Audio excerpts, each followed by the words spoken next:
Assalamualaikum warahmatullahi wabarakatuh. Bismillahirrahmanirrahim. Alhamdulillahi rabbil alamin. Wa afdhalu salati wa atammu taslimi ala sayyidina wa maulana Muhammadin khatamil anbiya'i wal mursalin wa ala alihi wa sahbihi ajma'in. Rabbi shrah li sadri wa yassir li amri wahlul 'uqdatam min lisani yafqahu qawli wala haula wala quwwata illa billahil aliyil azim. Amma ba'du. Hadirin wal hadirat, Bapak-bapak, saudara-saudara jamaah Masjid Jami Darul Ilmi yang berbahagia, dalam kesempatan kali ini di siang hari ini seperti biasa saya akan baca salah satu hadis di dalam kitab Bulughul Maram yang dikarang oleh Imam Ibnu Hajar Al-Asqalani.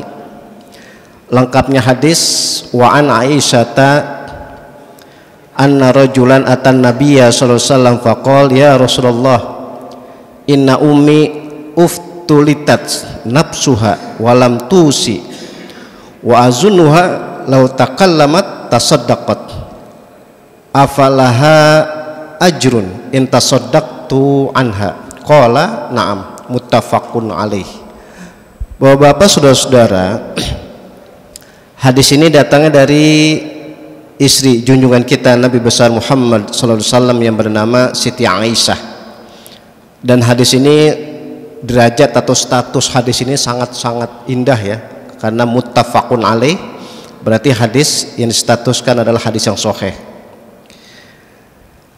Suatu saat, nah ini bahasanya suatu saat, Siti Aisyah cerita. Kata Siti Aisyah, anna rajulan atan nabiyya. Suatu saat ada orang laki-laki ya, datang kepada Nabi Muhammad sallallahu alaihi wasallam, faqal, kemudian orang laki itu berkata, ya Rasulullah, wahai Rasul, inna ummi uftulitat nafsuha. Sesungguhnya ibuku, nih kata orang laki tadi, uftulitat nafsuha, mati mendadak ya. Jadi uftulitat itu diartikan adalah bagtah. Bagtah itu artinya mati mendadak. Memang sih aslinya ya, Bapak-bapak, saudara-saudara, ibu sekalian, yang namanya mati itu pasti mendadak, bagtah ya, pasti mendadak. Makanya salah satu indahnya di akhir surat Yasin, kan surat Yasin itu ada 83 ayat. Ayat yang terakhir itu fasubhanalladzi biyadihi malakutu kulli syai'i wa ilaihi turja'un. Diartikan dalam ayat itu tentang semua manusia termasuk kita itu akan turja'un, dikembalikan pada Allah Subhanahu wa taala. Itu yang dimaksud al mautu ya'ti baghtatan. Kematian itu semuanya datangnya pasti tiba-tiba. Ini kembali tadi dalam cerita Siti Aisyah radhiyallahu anha. Jadi kata Siti Aisyah, ada orang laki-laki berkata kepada Nabi bahwa ibunya meninggal atau mati mendadak. Kemudian kata orang laki itu, walam tusi, tapi ibuku yang matinya mendadak belum sempat berwasiat gitu. Nah ini ada bahasanya walam tusi, belum sempat berwasiat. Kemudian kata orang laki itu, wa azunnuha law takallamat tasaddaqat. Saya mempunyai apa bahasa azun itu, mempunyai dugaan yang kuat ya. Andai kata ibuku masih sempat berwasiat ya, takalamat itu berarti berwasiat, tasaddaqat, pasti beliau kalimatnya atau wasiatnya tentang sedekah. Jadi ini kembali Bapak-bapak, saudara-saudara, ibu sekalian, wa azunuha. Jadi memang ya, orang tua itu salah satu sifat dan karakternya yang paling memungkinkan potensi tahu itu ya anak gitu. Ya mungkin kalau kita mau contohkan kita ini, karakter sifat orang tua ya pasti kita hafal, pasti kita tahu. Nah ini indahnya begitu. Sehingga orang laki itu bilang, saya punya keyakinan kuat ya, punya dugaan kuat, andai kata ibuku sempat berbicara, pasti dia berbicara tentang bersedekah gitu. Ini tadi saya bilang bahwa Bapak, saudara-saudara, ibu sekalian, ini kita nih ya, Yang paling tahu bagaimana perilaku, sifat atau karakter orang tua kita ya kita. Makanya anak itu bilang, andai kata ibuku yang matinya mendadak tadi sempat berkata, sempat berwasiat, pasti wasiatnya atau kata-katanya bersifat masalah sedekah. Kemudian anak itu berkata, dalam artian bertanya kepada Nabi kita Muhammad sallallahu alaihi wasallam, afalaha ajrun intasoddaqtu anha. Kata orang laki itu kepada Nabi, apakah ada pahalanya kalau aku bersedekah anha, diniatkan buat ibuku yang sudah wafat atau ibuku yang sudah mati. Jadi pertanyaannya sekali lagi sangat indah ini. Kalau aku bersedekah, kemudian yang sedekah itu aku niatkan pahalanya untuk ibuku, apakah ada pahalanya? Kata Nabi, qala na'am. Kata Nabi, ada. Bapak-bapak, saudara-saudara, dari hadis di sini, dan ini sekali lagi hadisnya sangat indah ya, saya bilang sangat indah. Itu Siti Aisyah cerita begitu. Jadi ada orang laki-laki datang kepada Nabi, kemudian menceritakan bahwa ibunya mati mendadak, bagtah, yang belum sempat berwasiat. Tapi anak itu mengatakan, saya punya keyakinan kuat kalau ibuku sempat berkata-kata atau sempat mengeluarkan wasiat, pasti sedekah itu yang diwasiatkan. Makanya anaknya bertanya kepada Nabi, apakah ada pahala buat ibuku kalau aku bersedekah yang diniatkan untuk ibuku? Kata Nabi, na'am. Sekali lagi, ini namanya menafsirkan atau menjelaskan, bahkan mengartikan hadis.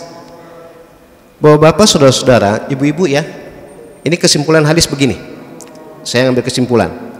Yang pertama, yang namanya manusia termasuk kita, itu yang namanya kematian, itu Allah yang menentukan.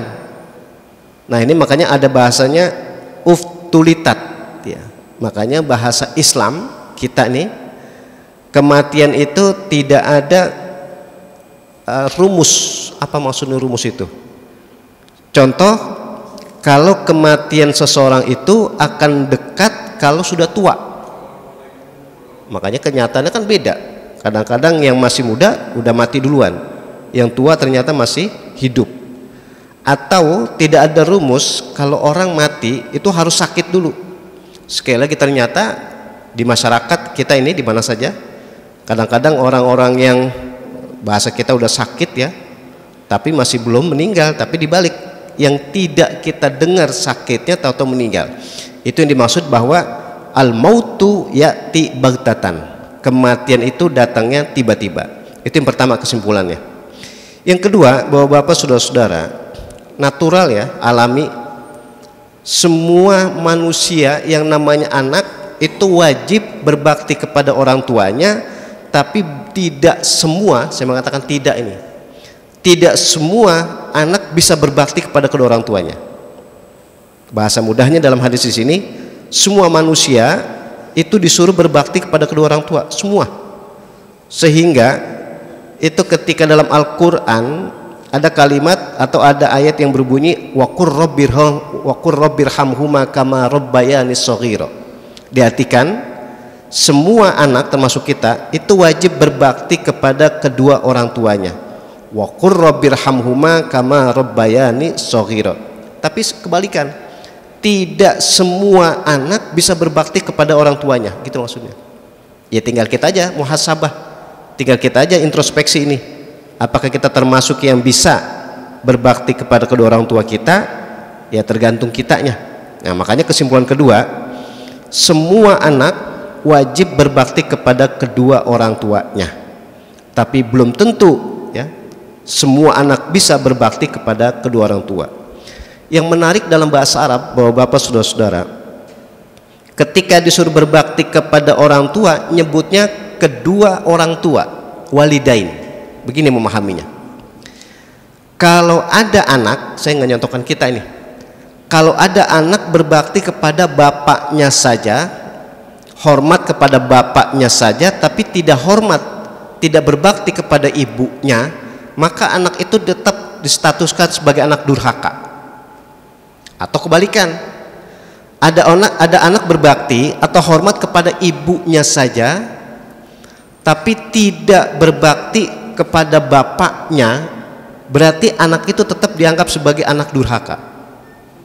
Berarti indahnya tadi, yang namanya berbakti kepada orang tua itu istilah saya paket. Berarti wajib berbakti kepada bapaknya, wajib berbakti kepada ibunya.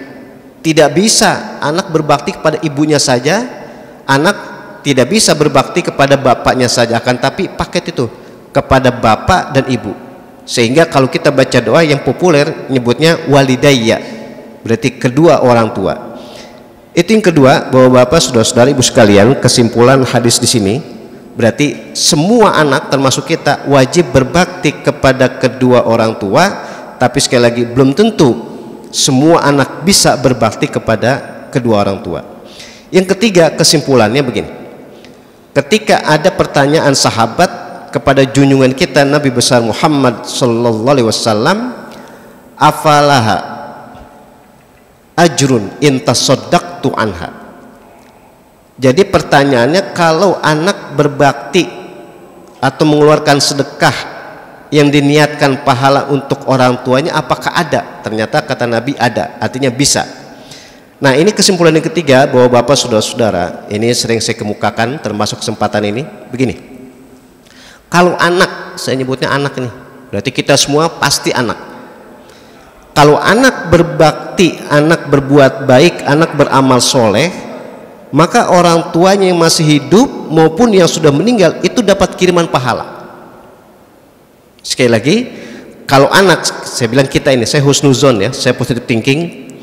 Kita sebagai anak ketika beramal soleh, ketika kita beribadah, apalagi ketika kita mampu mengeluarkan harta, meskipun tidak kita niatkan, orang-orang tua kita baik yang masih hidup, wabil khusus ya, terutama orang-orang tua kita yang sudah wafat, itu dapat kiriman pahala. Maka di situ yang diambil kesimpulan yang paling mudah, berarti siapapun kalau anak berbuat kebaikan, orang tuanya dapat pahala. Tapi kebalikan ini, bahwa bapak, saudara-saudara, ibu sekalian, kalau ada anak berbuat maksiat, nah ini dia, kalau ada anak berbuat dosa, ya siapa aja, kalau anak berbuat dosa, maka orang tuanya baik masih hidup maupun sudah meninggal, sekali lagi lebih-lebih ya, maksudnya khusus, kalau orang tuanya sudah meninggal sedangkan anak berbuat maksiat, maka orang tuanya tidak terkirim dosa. Jadi Ar-Rahman Ar-Rahimnya Gusti Allah itu, Allah Maha Pengasih lagi Maha Penyayang. Berarti kalau anak berbuat kebaikan, ibadah termasuk pada siang hari ini, orang-orang tua kita ini yang sudah wafat, Masya Allah, beliau sedang senang sekali, gembira sekali. Kenapa? Sebab lantaran atau sebab anak berbuat kebaikan, beribadah, maka beliau orang tua kita mendapatkan pahala dari Allah Subhanahu wa Ta'ala. Tapi adil banget Gusti Allah, kalau anak berbuat maksiat, mau sedikit mau banyak, mau sering mau jarang, orang tuanya enggak kekirim dosa. Inilah namanya Ar-Rahman Ar-Rahimnya Allah. Allah itu Maha Pengasih lagi Maha Penyayang, sehingga kebaikan-kebaikan aja akan terkirim pahalanya buat orang yang sudah meninggal, wabil khusus orang tua kita. Tapi kalau perbuatan dosa, kemaksiatan anak, nauzubillah ya, itu pun orang tua kita tidak terkirim dosa. Oleh karena itu mudah-mudahan melalui hadis di sini kita dibimbing oleh junjungan kita Nabi besar Muhammad SAW untuk terus berbakti kepada kedua orang tua kita. Sekali lagi, berbakti kepada kedua orang tua kita itu bukan ketika beliau masih hidup saja, beliau sudah wafat pun kita wajib berbakti. Dalam waktu bersamaan, salah satu kesimpulan hadis di sini, mudah-mudahan kita diberikan taufik hidayah oleh Allah Subhanahu wa Ta'ala, sehingga kita dijadikan sebagai anak yang terus bisa berbakti kepada kedua orang tua kita. Dengan demikian mudah-mudahan nanti, bahasa saya nanti ini, ketika kita hidup di dunia bersama-sama beliau, orang-orang tua kita, nanti ketika kita sudah wafat pun kita akan bersama-sama dengan orang tua kita, beliau berada di mana? Di surganya Allah Subhanahu wa Ta'ala. Itulah salah satu maksud ayat dalam kitab suci Al-Quran yang ada dalam surat Yasin. Hum wa azwajuhum fi zilalin alal araiki muttaqiyun. Anak yang soleh, orang tua yang soleh akan dikumpulkan di surganya Allah Subhanahu wa Ta'ala. Amin ya rabbal alamin. Demikian yang dapat saya sampaikan, ini sekedar pengingat saja. kita sekedar muhasabah saja, introspeksi saja. Oleh karena itu biar tambah berkah pertemuan kita tutup dengan doa. Kita awali dengan baca Ummul Quran Al-Fatihah. Bismillahirrahmanirrahim. Alhamdulillahirabbil alamin arrahmanir rahim maliki yaumiddin. Iyyaka na'budu wa iyyaka nasta'in ihdinas siratal mustaqim ghairil maghdubi 'alaihim waladdallin. Wa'fu anna ya karim, wa'fu anna ya karim, wa'fu anna ya mujibas sa'ilin. Allahumma a'inna ala dzikrika wa syukrika wa husni ibadatik. Allahumma ighfir lana dzunubana wa liwalidayna warhamhuma kama rabbayana shighara. Allahumma anfa'na bima 'allamtana wa 'allimna ma yanfa'una wa zidna ilman nafi'an wa 'amalan mutaqabbalan bi rahmatika ya arhamar rahimin. Bi fadlika dawum fiha subhanakallahumma wa tahiyyatun fiha salam wa akhiru da'wahum alhamdulillahi rabbil alamin. Wallahul muwaffiq ila aqwamit thoriq. Assalamualaikum warahmatullahi wabarakatuh.